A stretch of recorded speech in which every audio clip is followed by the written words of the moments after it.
Welcome to Tenor Tech, where I solve the problems you didn't even know you had. In this video, I will show how to make Dodge Ram 1500 louder. Start by assessing your current exhaust and legal limits. We'll cover safe diagnostics, simple bolt-on upgrades, and when to consult a pro. I speak clearly so you can follow steps at the garage or driveway, and I will explain trade-offs like sound, back pressure, and warranty impact. Stay comfortable and take breaks if the job gets long. We start with bolt-on upgrades that most owners can handle. A straight-through muffler or chambered performance muffler changes tone and volume quickly. Increasing pipe diameter, like from 5 to 3 inches, can open sound and reduce restriction. High-flow cats or cat deletes are louder but often illegal, so weigh costs and compliance. I'll explain what tools you need and how to test results safely after installation.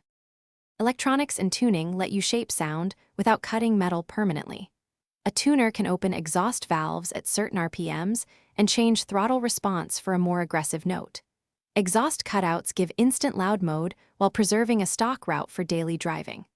Intake and header upgrades improve engine breathing, which makes the exhaust sound fuller when you push the pedal. I'll guide you through options and realistic results for a Ram 1500. Thanks for watching. Subscribe to keep your life in tune.